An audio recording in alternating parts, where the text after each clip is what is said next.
again, Broncos country. Really excited to chop up some Broncos with you all this week. Bourbon, Broncos, and no BS.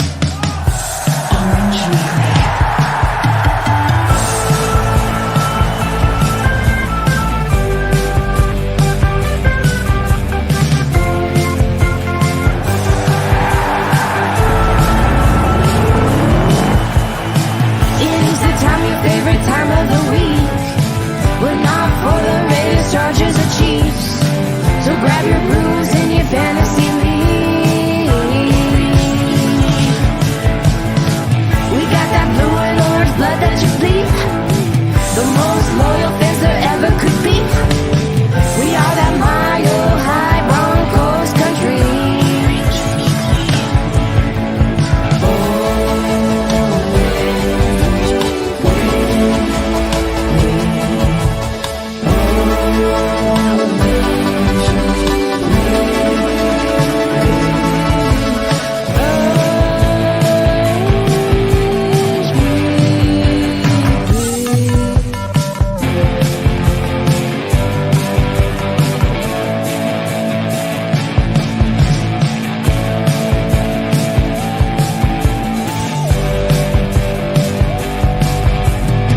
Orange Weekly, fans, brews, and Broncos news.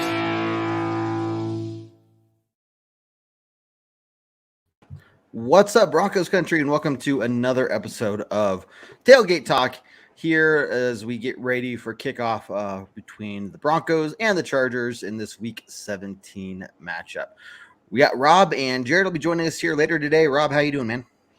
Hey, I'm good, Kevin. Again, I hope everybody in Broncos country and Orange Weekly had a great new year. Definitely a lot to look forward to, but definitely need to concentrate on the Chargers today. Hopefully we can stifle their attack kind of like the Texans did and come out with a W.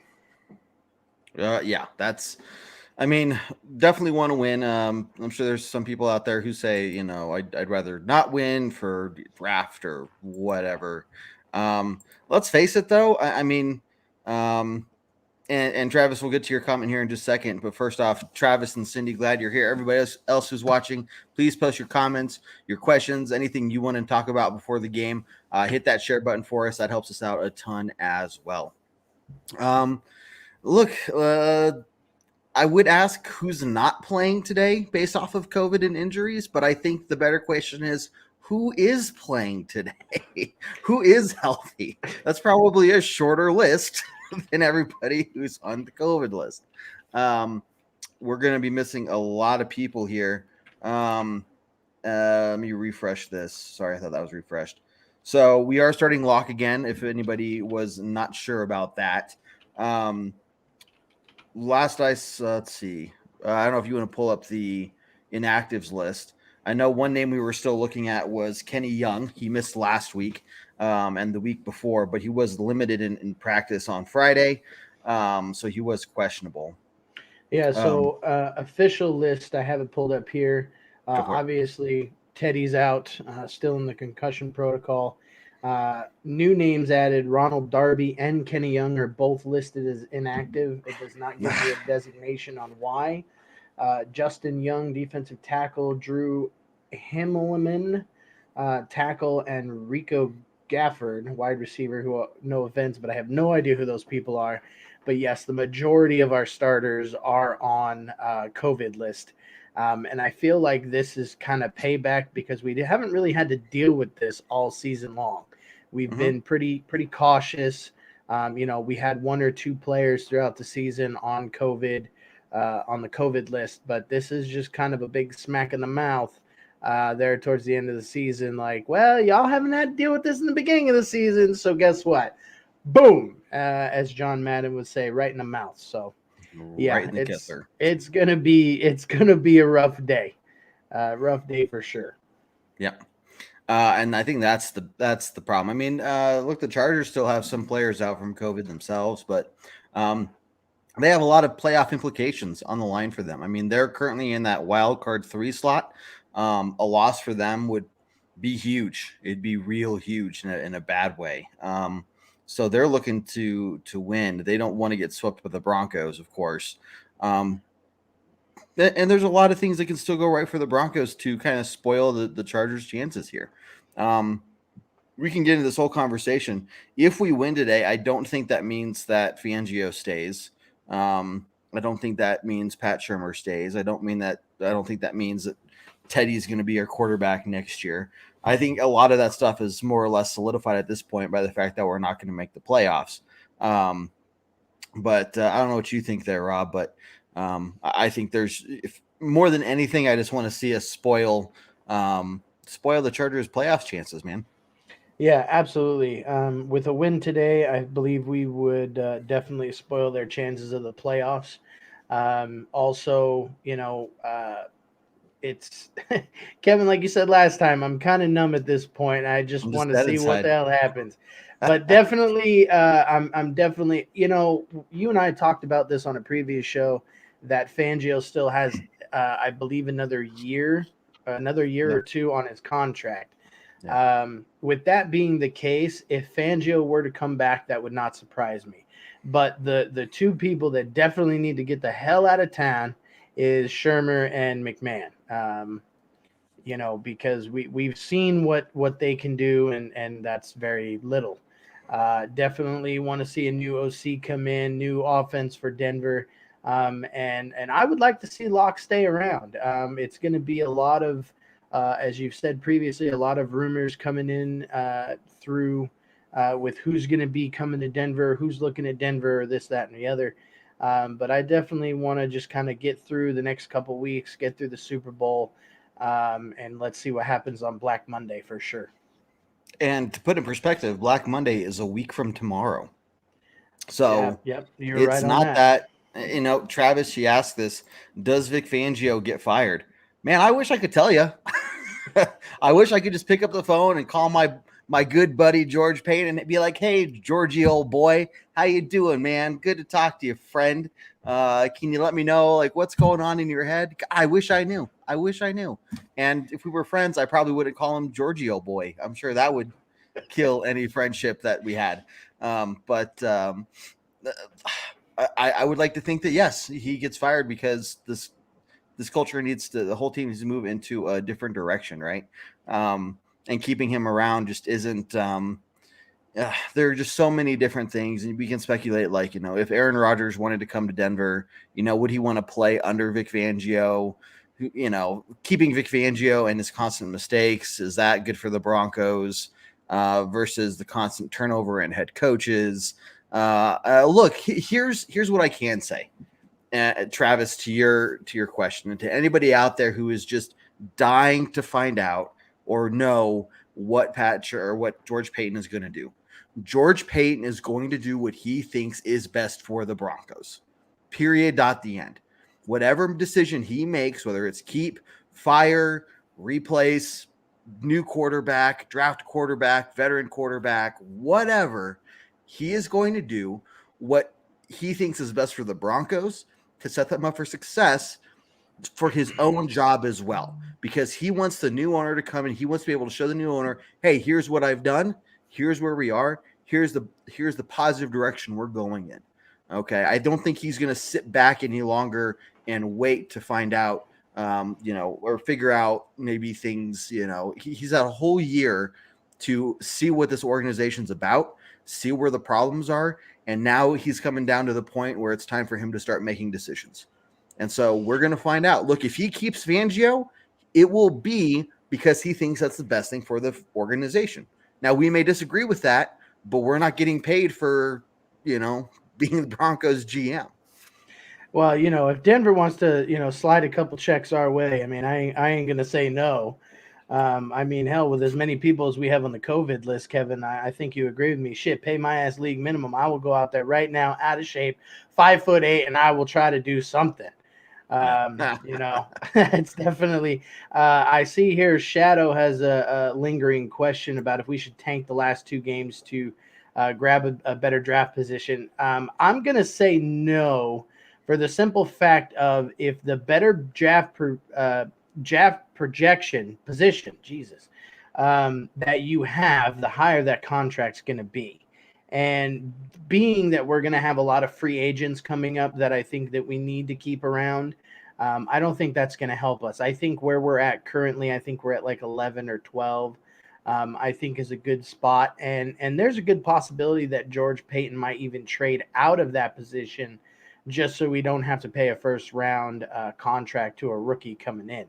I think that if we do that, we re-sign Locke at a cheaper rate, and hopefully, as Jason has said in our group chat, go all in for Aaron Rodgers and see what happens. So, yeah, I can promise you, Shadow. I can promise you that no professional team purposely loses games, except for the Jaguars. Better draft. Well, even the Jaguars. I mean, the Jaguars may look like they're trying to. The Jaguars are so bad that if you told them to purposely lose a game, they probably find a way to win. Like that's how bad they are. Okay, so then that's the secret. Tell their ass to lose, and then we'll win. Yeah, no. See, it doesn't work that way. But yeah, look, they're the professional teams, they're professional players. They're getting paid to go out there and do their best, and to win. To get a win has huge implications even for next year, in a positive way. Hey, we ended the season on a positive note. Look, at this point, the draft picks, the range of draft picks you're going to get are not that far off. If you wanted to trade up a few spots, then you can trade up a few spots, if there's somebody that you really, really, really, really want to get. Sitting where we're at right now, which I think is number 11, you could trade up and get somebody, but it doesn't make sense to lose, because let's say you lose out on purpose to get a better draft pick, but then you come to the draft and then the player that you really wanted is gone by then anyway. So then what was it worth? It was worth nothing. Right. So I can just tell you, Jared can tell you, everyone can tell you, these teams will not lose on purpose for better draft picks. That is not how this works. Jared, how you feeling, buddy? I'm doing well. I was sitting in the green room waiting for you to let me in to give me this big entrance, like, ladies and gentlemen. Oh, I'm sorry. Welcome to the show. But you know what? Ladies and gentlemen, I have a great honor, the great honor of introducing to you the co-founder of Orange Weekly, and I can go on and on about this guy, how he serves in the U.S. Navy, how he's taller than me, how he's better looking than me. He's also Team Visor. I want to welcome you to the stage, Mr. Jared. How you doing, Jared? Thank you very much. I'm doing pretty well, Kev. I really appreciate that. Thank you for the round of applause. I just assume that the audience is also applauding. Hey, Jared. Can't hear it. Yeah. Hey, you got to stop licking windows, brother. No, it's COVID. I'm not kidding. I'm literally in my fucking in my living room right now and not in my office because luckily David doesn't have it. But after returning from Vegas, I came down with the vid. And it's not fun. 10 out of 10 would not recommend. But I'm feeling a little bit better now. I'm on the back end of it, so I'm doing pretty well. Happy about that. But, yeah. Well, speaking of COVID, I just looked up the final list, and it looks like the Chargers have 11 players on the COVID list to Denver's 14. Notable players. Unfortunately for the Broncos, our 14 are mostly starters, and I think they have about 8 or 9 starters on theirs. Yeah. Yeah. Notably, I see Chris Harris Jr. is on the COVID list, so that's going to help our secondary or our wide receivers in the secondary this week. Also, Jared Cook, tight end for the Chargers, is also out. But again, we have 14 players, and that's including Coach Bill Collar.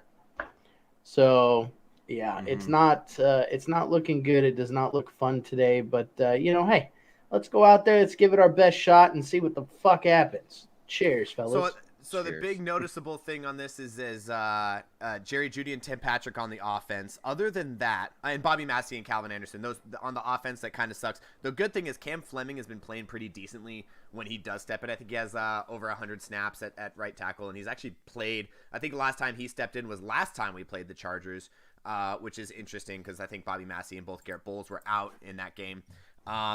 But yeah, notably, that's the offensive. The biggest is the top 2 wide receivers, right? So we're probably going to see a heavy hand of Kendall Hinton, Deontay Spencer, probably going to get a lot more snaps. And obviously, Courtland Sutton looks like he is good to go. On the defensive side is where we're hurting. So we have no starting inside linebackers that have started any games this year. So at inside linebacker, it's going to be Micah Kaiser and Jonas Griffith probably starting at inside linebacker. Baron Browning out. Alexander Johnson obviously on IR with Josie Jewell. Kenny Young out, Stephen Weatherly out, Bradley Chubb out, Ronald Darby at the corner spot out. On the inside interior, we got Mike Purcell, Justin Hamilton, Metelvin Agim all out. Deshaun Williams went on IR after last week. We literally have 2 interior guys. We still have Draymond Jones, Shelby Harris, and Shamar Stephen. Shamar Stephen probably going to be getting most of those snaps there. But I'm really, really worried about that inside linebacker position. We saw a lot of good things out of Jonah Griffith last week. I'd like to see that hold on, and I don't know which one of those is going to get the dot because I don't know who's going to be calling the play calls. I mean, we've gone through so many inside linebackers this year. It's scary. And Caden Stearns and Bryce Callahan, also both out. Both play meaningful time. Luckily, Simmons, Surtain, and Jackson are all playing. The defense is where I'm most worried about this. The one thing that we did against the Chargers the first time we played them was play pretty good defense to stop them from doing much. We held, Justin Herbert. Everyone was like, he's this big. We were expecting him to throw for 300 yards against us, and he didn't do anything. I don't think that's going to be the case this week. Nope. I'd love to have my orange and blue goggles and have that optimism, but I just don't see it happening this week. You know what is a good thing? What a great thing is? It doesn't matter what happens this week. Our fans are awesome, and I want to thank Chris right here who sent us 100 stars. Thank you, Chris, very much for sending us some stars. Appreciate you and appreciate all the fans watching for sure. Thank you. Seriously. Thank you so much, Chris. All right. Let's get some of these questions. Yes. So it looks like we're talking a lot of off-season stuff. As I joined in, I heard a lot of off-season talk, right? So I'll tell you this, and I've kind of not dreaded coming into the show, but there's a level going into this game. I haven't felt this like the wind knocked out of me for a game since the Saints last year.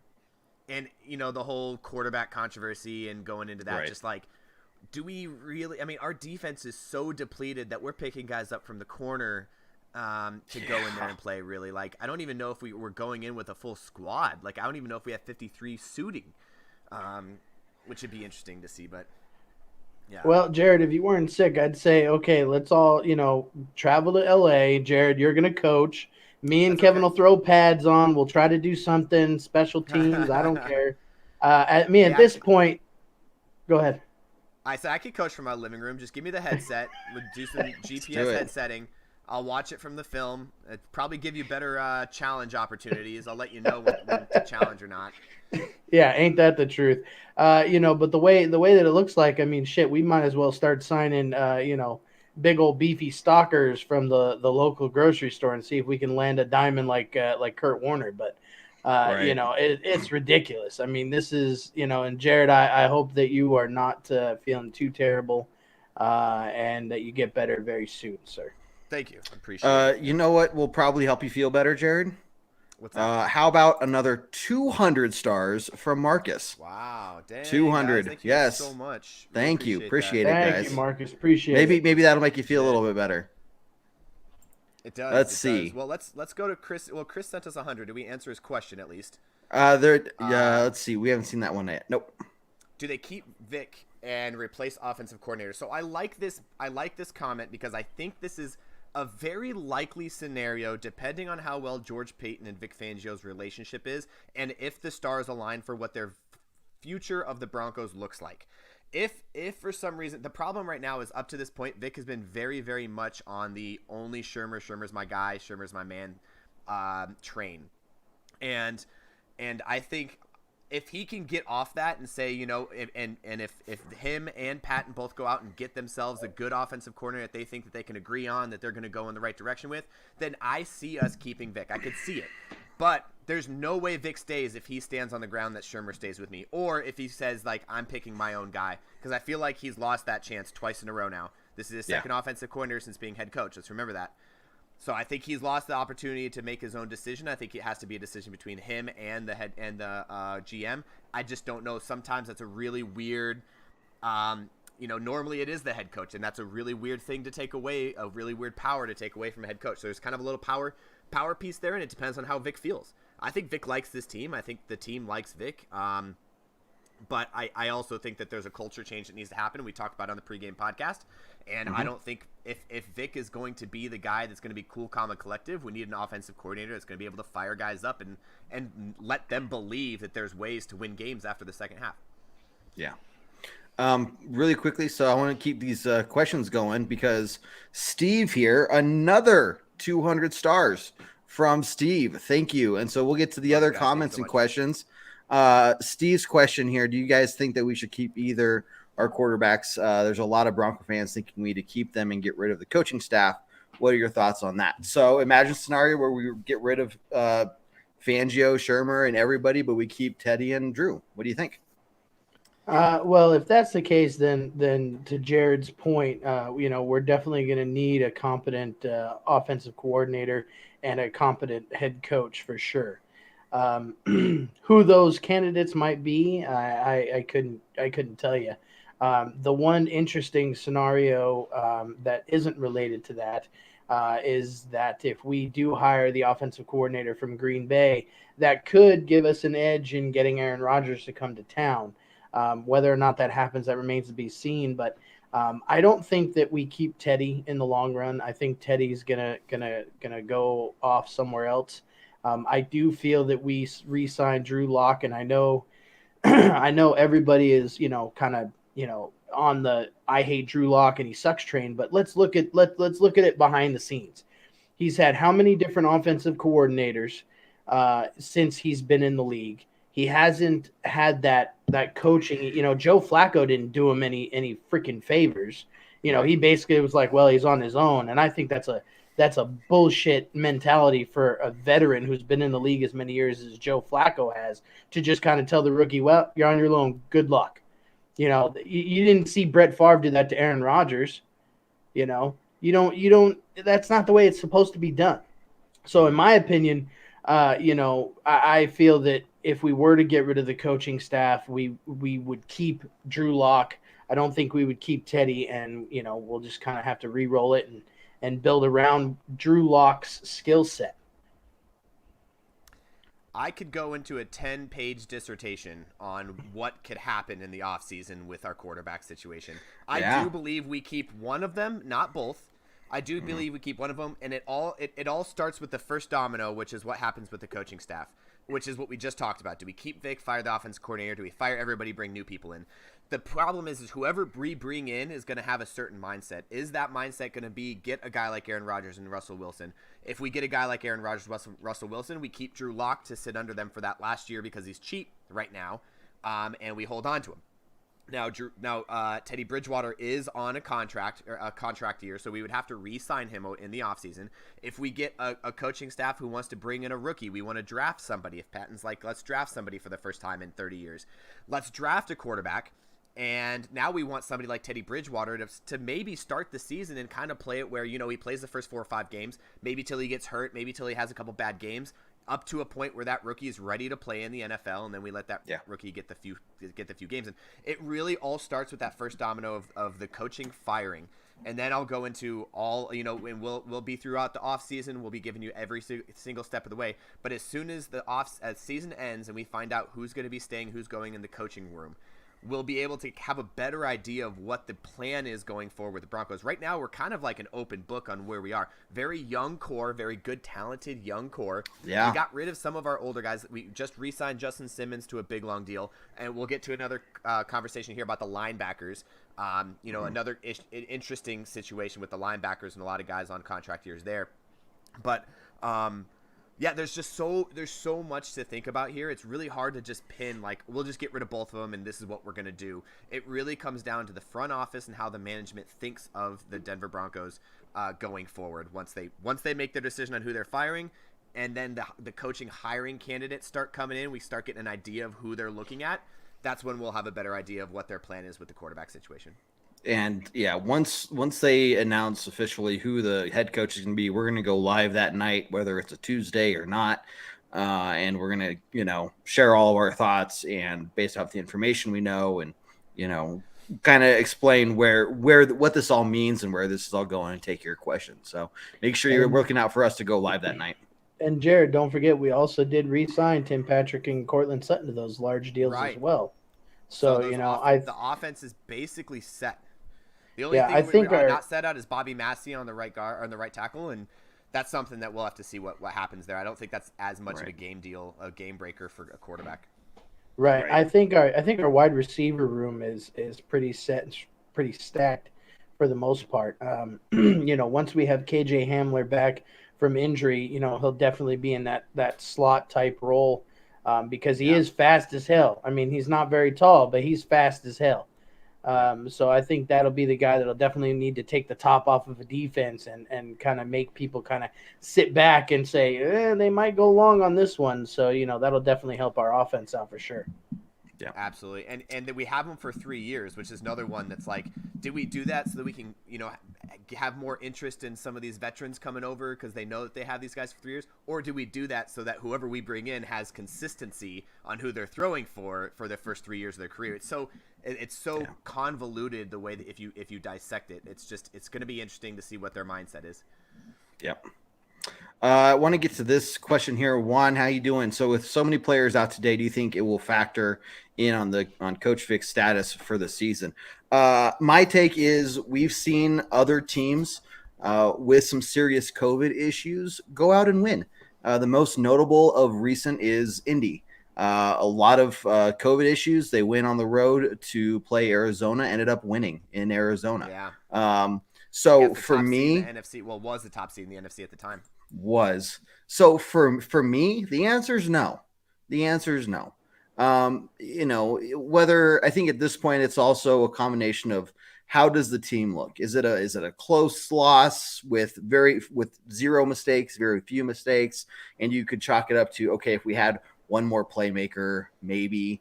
But also at this point, there's been so many other losses when the team's been fully healthy that that doesn't do it for me. Like that's not a good enough excuse. We've been healthy all fairly healthy all year, especially on the COVID front. And we've been losing these games that we've been supposed to be winning. And so now for somebody to say, well, let's give Fangio a pass this season because we ended the year with all these COVID issues. Nah, that doesn't do it for me. So I don't know what your guys' takes is, but for me, that's a non-factor. Win or lose. Yeah, no, absolutely. I agree with you, Kev. They're paid professionals. They're paid to go out there and play and win games, regardless of the circumstances. If the starters go down, I think every team adopts the next man up mentality. And I hate to coin a phrase from the evil empire themselves, but just do your fucking job.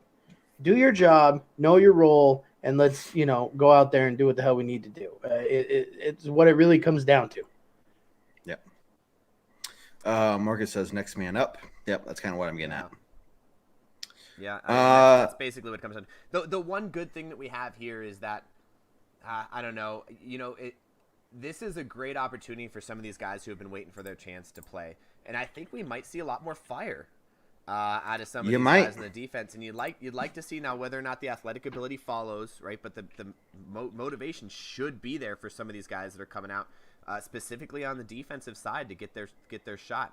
On the offensive side, same thing with some of these wide receivers. We have a very, very deep wide receiver room. Some of these guys, Deontay Spencer, Kendall Hinton, we don't know what's going to happen to them next year. They might be able to go out and show that they have what it takes to still be, maybe a starter, a third string or a second string somewhere on another team if something happens to the Broncos and we decide to get somebody in the draft or whatever it is.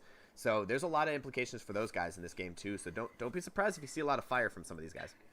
And when you say some of these guys, let me go through this list. I'm not even count it. The following names have been elevated from the practice squad to the 53-man roster ahead of today's game. People we've never heard of. Demaria Crockett, Travis Fulgham, Seth Williams, Rico Gafford, Quinn Bailey, Drew Himmelman, Marquis Spencer, Jonathan Harris, Peta, I'm not even going to try, Tama Pinu, Barrington Wade, Rochester Man Ferris. The only name that we've really heard of before from other teams is Clinton Dix. But all of those names are now on the active roster, and I guarantee you they're all going to go out there and be trying to, like what you're talking about, make a name for themselves.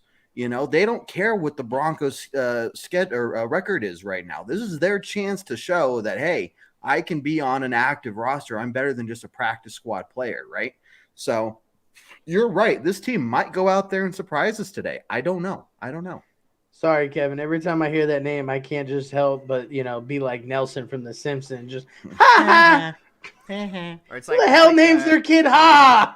So who was the announcers? I forget what game it was, but they were like, what drugs are they on? They were like, he was like, and then Clinton Dix with the interception was like, on live television, and they're like, I want to be on. I want some of what they have. Yeah, like I want some of that shit. What kind of edibles are they eating? This is ridiculous. Let's see. That was probably his dad's reaction when they said it was supposed to be a girl. Yeah, and it came out a boy. That's his name. There it is. Yeah, so Dan. Yep. Yeah, so it looks that dinner I had with George Payton, we probably gave it to each other. I think that's what happened. No, yeah, he tested positive. I knew you were holding back friends on me before the game. Yeah. I knew you had connections that I didn't know about. I'm like, I gotta ride the company line on some things. All right, I can't give you everything. It makes so much sense now. Steve, he we need to positive on Friday as well. Yeah. Sorry, I'm going to try and get through some of these comments before we end the show. Steve says we need to hire an offensive mind coach that's young, not a defensive minded coach that has not worked. Look, we'll see. I mean, again, I don't want to get too far into this because there are a lot of rumors going around. And again, it's going to be based off of what George Payton feels is best for the team. If you ask me, I don't care if they're offensive or defensive. Are they going to be able to go in there and change the culture in a positive, in the way that they need? Other people like you, Steve, are saying, I want a young offensive guy. Other people are saying, nope, the defense thing has been working. We just need a better head coach. I don't know. And so we can go round and round and round with all of this. But I think the energy is going to be better spent on focusing, this conversation when we have an actual name that has been hired. And, you can complain then. I might be complaining. You might be complaining. We all might be complaining. We might all be really happy. Who knows, right? But it's going to be interesting. And once we have that name, we can look forward, and say, here's exactly what we expect from this team for the rest of the offseason. So that's where I'm at, Steve. So here's my point is whoever we get in should not be a first-time head coach and be the play caller for either side. Yes. I am not a fan of that. I think if you're going to bring in if you bring in someone who's a defensive-minded head coach, say Dan Quinn. No, Dan Quinn's offensive. Who's the defense coordinator? Dan Quinn is defensive. Yeah, who's the defense coordinator for the Cowboys right now? Dan Quinn. Yeah. Dan Quinn. So say we bring in a guy like Dan Quinn. Now Dan Quinn comes in. He goes, okay, I'm going to bring my secondary coach or my linebacker coach, but he's going to be calling the defense because for two coaches in a row, we've had a defensive-minded head coach who's been calling the defense. Now, don't get me wrong, the defense has been playing great. The problem that it arises to is what happens on the head coach side. They just can't. Yeah. It's really, really difficult, specifically at that level, to be able to do both unless you're so experienced that you can do both at the same time, that you have experience in both sides. Now, a guy like Wade Phillips, and we talked about this. Me and David talked about this a couple weeks ago. A guy like Wade Phillips, a guy like Jack Del Rio, a guy like I think Dan Quinn was a head coach at one point for somebody too. Those defensive coordinators do not do very well. Yeah, do not do very well as head coaches because they're trying to do both at the same time. It's very difficult to do that, and they're great defensive coordinator. Vic Fangio is a great defensive coordinator, and you see it here. Vance Joseph, look what he's doing with Arizona, that Arizona defense, and the way that they're playing this year. Now, I think that there's a level of that certain defensive coordinators, while they do very, very good at their job, it's very difficult to transition to be a defense coordinator and a head coach at the same time because it's very different mentalities. Mm-hmm. Now, if we bring in a defense coordinator, like I said, I want somebody to be calling the plays. I think I asked early on in the season, I think it was like game 4, maybe it was last season, where I was like, just let Ed Donatel call the plays. Yeah, like you exactly. obviously can't be doing both these things at the same time. He's been with you long enough to understand what you're going to call and what your thought process is, and you can give him hints, but let him be the defensive coordinator so you can be hands off. But he doesn't want to do that, and I think that might have been part of his downfall on this whole thing, honestly. But that's all I ask. Whoever we bring in, offensive or defensive, don't be the play caller for that side. If you were a first-time head coach, now if we bring in someone like a Mike McCarthy, obviously we're not getting him, but someone who was a head coach successfully at another team and he decides that he wants to come in and play, sure, right? We get some big name like that, whatever, that's fine. But not somebody that's going to be doing both. If you're a first-time head coach, don't be a play caller at the same time. It just doesn't work. Like 9 times out of 10, it will not work. Yeah. Off my soapbox. No, you're good. I completely agreed. And again, look, as we start hearing these names of who's being interviewed, and once we know who it's actually going to be, we can start talking about that. Sarah does ask this: do we still have that 1% chance of making the playoffs, or are we out now? Before today, we still had that 1% chance. However, if you look at like FanDuel will in these other places will put out a picture of all the teams that are in versus the teams that are out. Even though we had that 1%, they had the Broncos crossed out. Somebody else earlier said that some of the teams we need to lose are losing, but they are. So the Titans needed to beat the Dolphins, and they're winning 24-3, and the Rams need to beat the Ravens, but unfortunately they're down right now by 5. But they have the ball with 2 minutes left in the game. So if the Rams beat the Ravens and the Titans hold on to their lead, then we still have a chance. But as soon as this game's over, if Baltimore's on top, we're officially eliminated. So we could literally go into this game, and I think generically the last 2 games was kind of a showing that we just don't deserve. Honestly, that's how I feel. And maybe this is the David freaking getting to me, but do we deserve, after losing to Cincy and Las Vegas the way that we did? We had 4 turnovers, and you know what? I'm just gonna. Dude, go dead inside.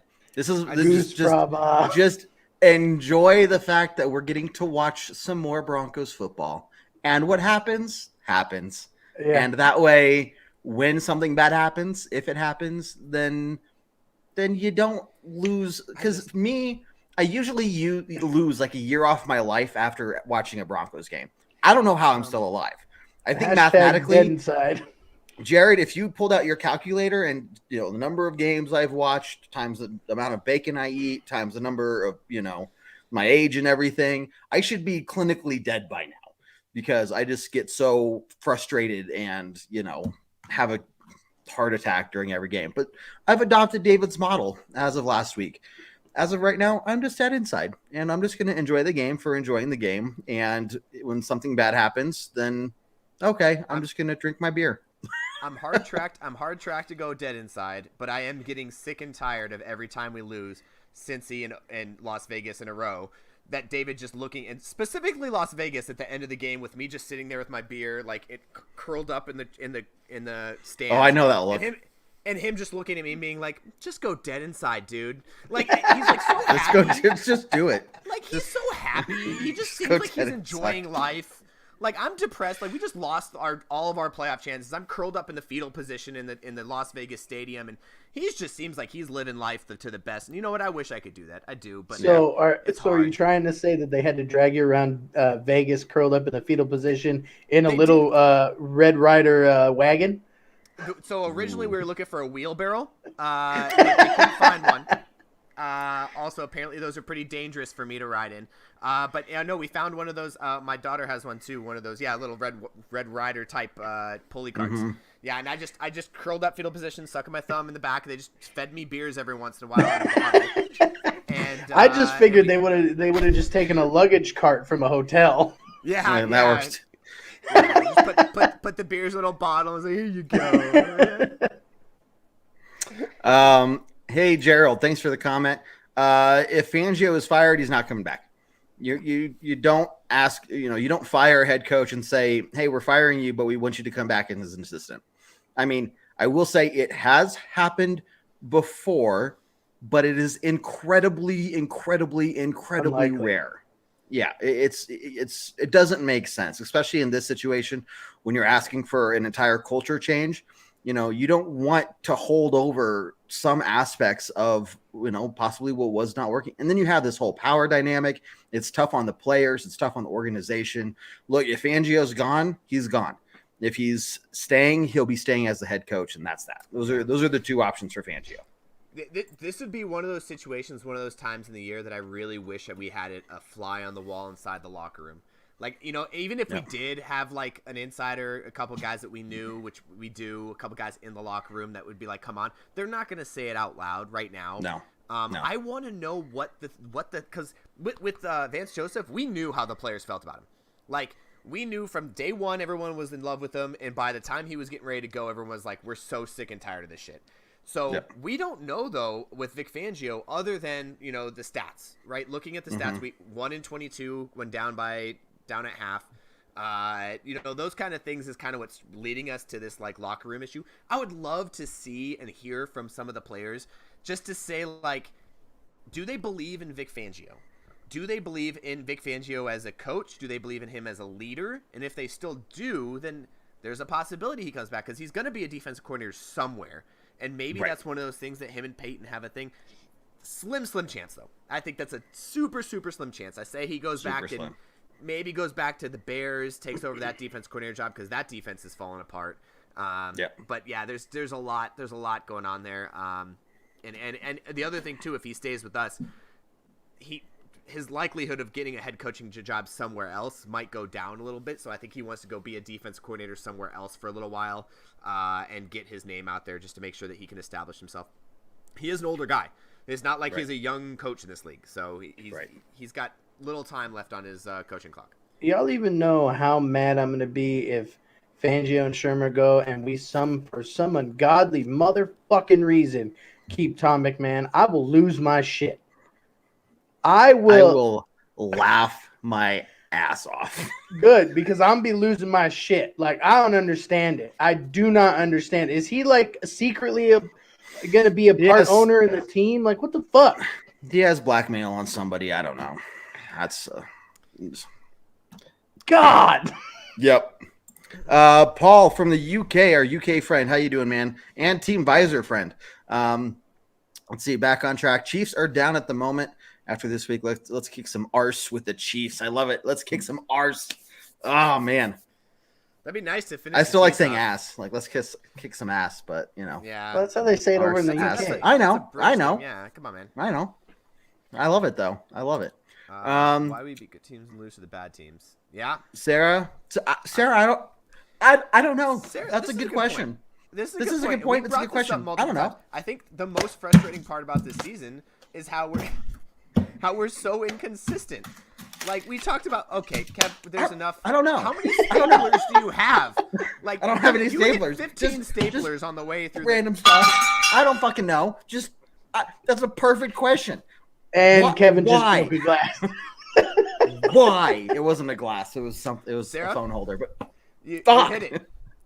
Kevin was this close to breaking, and you took it. You got it, and he's got That's there. The magical question. Broken. That's the question. She triggered Kevin.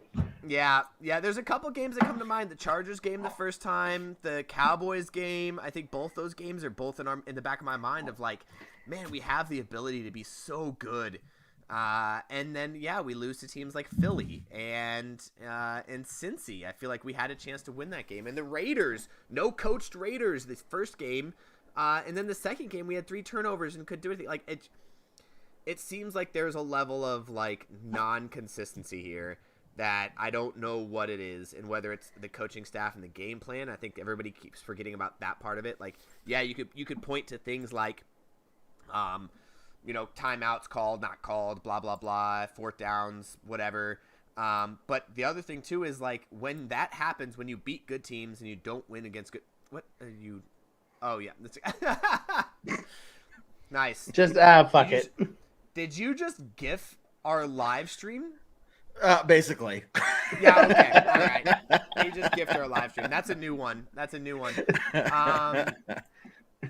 But yeah, I think the big part about that is the whole concept that inconsistent teams usually lead to a coaching issue and not being able to scout properly. And it started at the beginning of the season, right? We were doing very well against new head coaches, new coordinators. We were doing very bad against guys who had been established in the league for a little while. And now it just turns into we are so inconsistent week to week on our game plan and how we're game planning against people that it just seems unreal. And the 1-22 in the second half, it just keeps leading down the coaching aspect of, like, in the second half, if you're down by and you only won one game out of 22, like, it's 22, right? Yeah, and here's the thing. It's not like the majority of those games were down by a lot. The games we're losing, the majority of our games in general are one-score games. Maybe two-score games. Yeah, at half, okay? So it's not like we're getting blown out of the water consistently. It's we're down by a little bit, and we cannot find a way to overcome that. Cannot, except for that one time. And I don't even know what that one time. I don't know. Something miraculous happened, but so here, that is a huge stat in the off season. After this season, yeah. After this season, this is my plan. What we need to do is what we need to do here is we're gonna have a bitch session. Everybody, go make sure you follow Orange Weekly on Spotify. We're gonna do an YouTube, Orange Weekly Twitter. bitch session podcast. And we'll live stream it to YouTube for sure. I don't want to do it on Facebook because I feel like we might. Let's just do a big old thing, a giant bitch sesh of all the shit that we think has gone wrong in the season, and then just get it off our shoulders so that we can go into the new season. I say new year, but hey, here we are. Go into the new season with all the pressure off our shoulders and looking forward to the success of the Broncos before. But you know what, Kev? Let's do it. Let's do an off-season bitch sesh. Whether it's an hour, 2 hours, or 3 hours long, where we just get super schmammered by the end of it. We'll see. I don't care, but I think an Orange Weekly bitch sesh would be good. I think that the viewers, I think you guys would all comment pretty heavily on that as well. Definitely appreciate that. And then we'll follow it up like the week or so after by having our annual fan appreciation episode, in which we'll be doing giveaways of Orange Weekly and Broncos swag. So make sure you check out that as well. So we'll be doing some fun off-season things, both making us feel better by just letting it all out and bitching about all the shit that's been going on, and then also just having some good times and having some competitions, giving some free stuff away. Hey, we're about 10 minutes away from kickoff. Let's get some score predictions out there. Go. I just thought, Jared. Daniel, thanks for the heads up. Nope, Daniel, thanks for the heads up. Ravens are losing, so our playoff hopes are alive. Yep, down by one right now. Alive. Down by one. They have the ball at their own 40. 19 seconds left. They might be able to get into field goal range, depending on how bad the Ravens screw this defense up. But yeah, anyways, final score predictions. Go ahead, Rob. Rob, you go ahead. I'm going to watch this. You go. I was just going to say, while you're checking that out, I don't know if it's going to be a high-scoring game. I want to say Denver 17, Chargers 10. But that's probably where I'm going to lean. 17-10. It hasn't failed me before.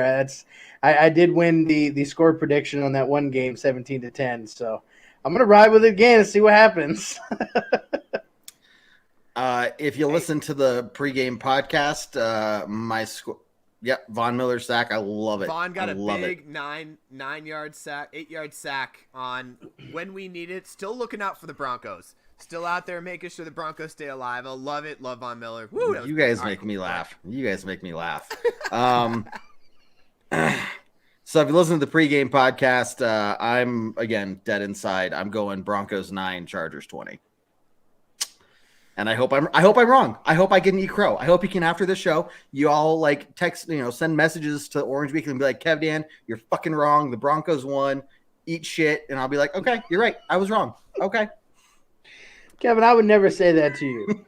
Not you. I would. I would. Well, Absolutely. Send you a couple shit-eating gifts as well, just to top it off. I'm on the same page. It's very difficult. This is the first time it's really hard for me to go into this game and think that there's a legit chance that we win this game. Now, we beat them earlier in the season, but the way that we played the last 2 games, the fact that our playoff predictions are done. I think in the pregame I said 29. I think we do score a touchdown. I think 29-13 is what my final score prediction was. I think we could do it. I just don't think it's ever a game that we really have control of, with all the issues. Either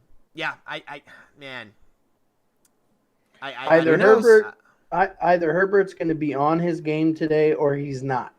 There is never really any in between with the Chargers. Either they're hot or they're not. That's it. And hopefully we could take advantage of it if the case be that they are not. And I think a big part of this is going to come down to whether or not the Chargers adjust to not being able to scout who we have.